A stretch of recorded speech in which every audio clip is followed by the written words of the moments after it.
love those ones. They're so much fun. But yeah, some good points made. Neil Ormston said, the right game at the right time for us. Play Lee after their cup final. A good solid performance all round. The left edge vindicated my confidence in them, having stacked my fantasy team with Curry, King and Widdop. And still think Widdop for Man of Steel. Congrats to Steph Ratchford, who is now 10th on Wire's all-time scoring chart. Neil with his stats, of course. Good lad. At Mike Dodd 22 said, much improved performance from Wire. Forwards set the platform with impressive work from the new recruits Mulhern and Butler, paving the way for 7 tries from Warrington's left edge. I know Lee weren't at the best, but if that edge keep playing like that, is Mark going to have to move on his Golden Edge title? You did it against Lee, Mike. Come on. Come on. Let's not get carried away. You'll be saying it's your year again in a minute. Farrell could go down the wing with his walker and Mark would still reckon it was the Golden Edge. Oh, no, I'm not. Wigan, Jake Bibby showed a new level of edge, but and on the other side, no, I'm joking there, but they've got a ways to go than just firing in a few tries against Lee. Let's say that. But everyone knows how much I rate Toby King, how much everyone's always rated Ben Curry, and it looks like the NRL's Gareth Widdop turned up, so that was interesting. Lee Whitnall said, a vastly improved performance this week against, it has to be said, a vastly inferior opponent, but loads of positive signs to be happy about. Gaz Widdop finally imposed himself and looked fantastic, although at 500k per year we are entitled to expect this every week. Ben Curry was my man of the match. His line and support running and ability to commit defenders was the key to much of what was good about that edge. Very pleased. And Joshua's granddad said, after going missing for a year, Widdop has finally turned up. Lee failing to reach the heights of last week. The pig looks like he shed a few pounds on the flank, and that flank proved deadly. Hey, that's a flank of pork from the pig. That's written down. Everyone's talking about Gareth Widdop, and I'm going to talk about him a little bit more. He had his best game for the Wire, that's for sure. Absolutely running the show, showing all his skills as well. He set up tries with his passing game, the 2 cut-out passes for the Lynham tries. His kicking game, he put a nice kick through for Ben Curry's try, and his running game. There was, he went on a darting run that was able to then get a few freakish offloads that went in the end for Toby King's second try. So, he did a bit of it all in this game. He was really very good. Not that there was real opposition provided by Lee for much of the game. I mean, making ground and finding breaks, it was just so easy for Warrington in this game, wasn't it? It was. Yeah, that left edge is doing really good. And Toby King in particular, picking up where he left off in 2020. But others for Warrington, I think, were given the chance in this game to play themselves into form that Toby King was already playing at, really. Widdop, I mentioned, he played his way into form. Curry showed much closer to his best form than we've seen for some time. Even Chris Hill, either side of his head knock, was imposing and impactful for the first time in forever, it felt like. And of course, Mulhern and Butler were very good off the bench. Lots of meters from those two players, really contributed. So yeah, impressive there. Actually, Toby King means we could have another England conversation, because he got named in the squad, didn't he, when Wayne did his revised squad in November last year, and I think he'll be named in the squad again this week. Now, that left centre spot, there's good competition for places there, and people still seem to have a downer on our centre production, but really there's no need to. We've got Gildart, we've got Percival, we've got King. Huddersfield fans will say Jake Wardle should be playing for England. I think he's a step or two behind those other three, but Josh Griffin. Sorry? Josh Griffin. No, exactly, yeah, and that's without talking about Herbie Farnworth, who's playing left centre at the moment in the NRL and playing pretty well, albeit in a shite side. So, yeah, exactly. What we're going to have to do is figure out which one of that 5 or 6 players we just mentioned are going to play on the right-hand side in the centres. Also, then you've got to think about who doesn't get the full-back slot and whether they end up in the centre. Exactly. Zach Hardacre could be the other option there as well, couldn't he? Or Connor. So, I think we're quite strong there too. Does Toby King get in the England squad for you at the moment? And obviously he'll be in the extended squad. Does he make the final World Cup squad? I don't know. He's one of those players that I'm just not a fan of.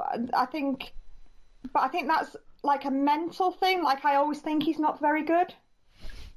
I think he's still got to convince with a big moment in a big game, especially in defence, maybe. I mean, I also fell asleep during this game, so I couldn't have much of it. We had fish and chips for lunch. It was Anna's birthday, and I have to say, the next thing I know, I was snoring away. It's pretty one-sided as well, wasn't it? Yeah, there wasn't a lot keeping me away. But one thing about King is he has played in both centre positions, so he is, and played well in both centre positions, so he's got flexibility that maybe Gildart and Percival. I've never seen Percival not play in the left centre other than when I've seen him play on the wing, for example. But anyway, I thought it was worth having a mention about Toby King in that conversation anyway. Let us know what you think when the England squads get named, or otherwise, even just if you think we're talking tripe. Highlight moments, quite a bit to pick from, given that the Wolves run riot and scored a lot of tries from long range. And the try that they scored on the other side of the pitch with the box of frogs that is Jake Mamo was pretty good. But Widdop's first try had all the features of what made Wire so good in attacking this game. The short pass into Ben Curry, the line he ran, the offload he got to Toby King with his support, the break that he showed, stretching his legs a bit, and then Widdop being there to orchestrate the play and finish the play. I think that try summed up the whole game, the whole performance, and so I'd say that was the best moment of this game from Warrington's point of view. Yep. And then we moved on to Leeds against Castleford, which at half-time was Leeds 4, Castleford 12, and full-time was Leeds 10, Castleford 18, refereed by Liam Moore. In terms of stats, it was very close on team stats for the game. Leeds narrowly won the meter stat and nothing between the sides in terms of errors. The stats that help understand how the game was won are 5 breaks to 3 in favour of Cass and a 4% better team tackle success rate from the Tigers. Individually, Ollie Holmes scored 1 try, made 44 tackles, 11 of which were marker tackles, and he didn't miss any. He also made 109 metres and 2 clean breaks. Nathan Massey with 153 metres, Daryl Alford with 131 metres, and Jordan Turner with 1 try and 128 metres. For the losing Leeds team, Jack Broadbent with 1 try assist, 137 metres, Zane Tetevana with 129 metres, Liam Sutcliffe with 123 metres, and Luke Briscoe with 1 try and 123 metres. There was a disciplinary verdict on this game. Adam Milner from Castleford had a grade A dangerous tackle. Grade A with no offences in the last 12 months for similar nature means a no match penalty notice. So he's good to go for the cup. Yep. In terms of fan views, Nostradamus, aka Fatboy Rob. Everyone, this giving yourself nicknames has caught on. Joshua's the trendsetter. Yeah. Said piss easy win against a piss poor side and 2 wins from 2 against the so-called fancied side, the ones that made Mark's shortlist, from the league pissers Cass. Cass dominated Leeds' fully fit forward pack and made Baldy Gale look like he was playing in a grand final. Evalds was faultless and came up with another try. Truman and Maka ran the show again. Danny R looked sharp, and I'm starting to like the new ball steal rule. And he says COYF. Yeah, coif.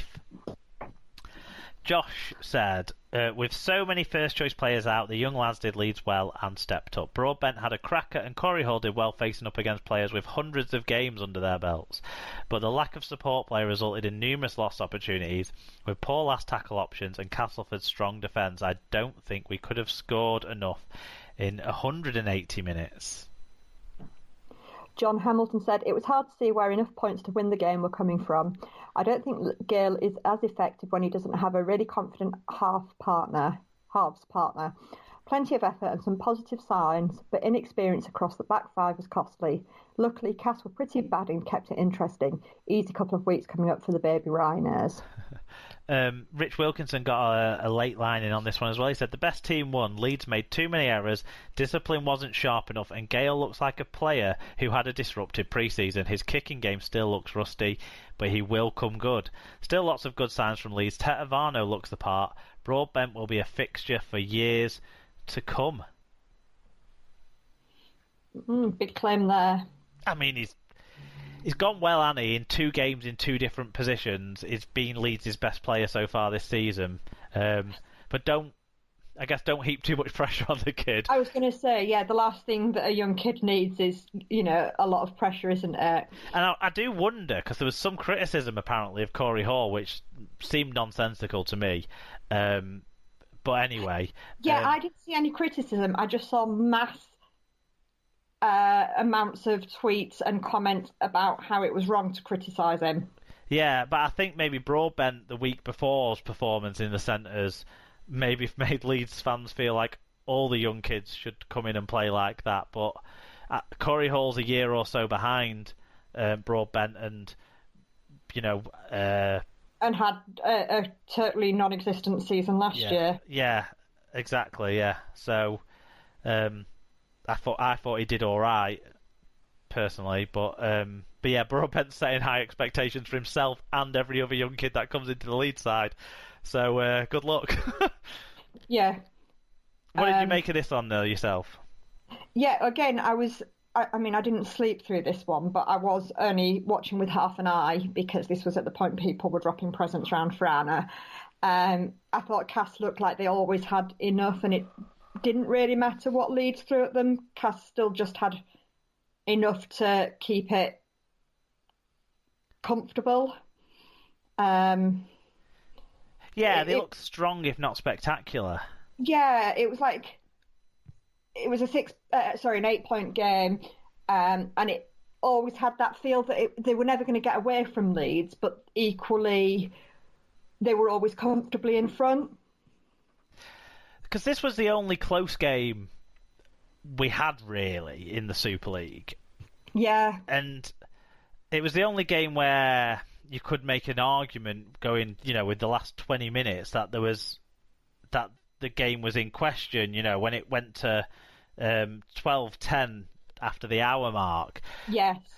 But it never actually felt like a close game because it never felt like Leeds were going to be able to do enough.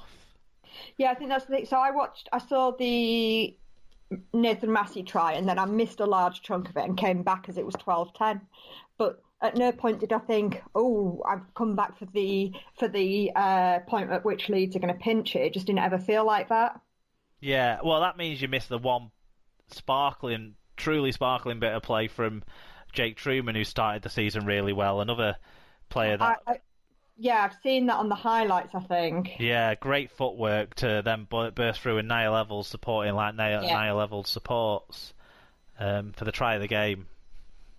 Yeah, no, I caught that watching the highlights later on. But yeah, it felt like an 8-point ball game to me. That's another an England conversation then, isn't it? How close is Jake Truman to getting picked? You've got to think George Williams is nailed on for one of the starting spots. And you would be thinking Lomax, Widdop, although Widdop hasn't been favoured by Wayne so far, but he was absolute shite last year, so why would he have been? But you've got to think they'd be the main contenders. But how close is Truman to this England side? I don't know. I mean, on the basis of 2 performances, you'd say he's not far off. But again, I think I'd want to see him in another 3-4 matches. Yeah. See where it's just that he's, got a flyer at the beginning of the season, and maybe teams haven't anticipated him accurately enough, or whether it is that he really has made that step up and he is ready.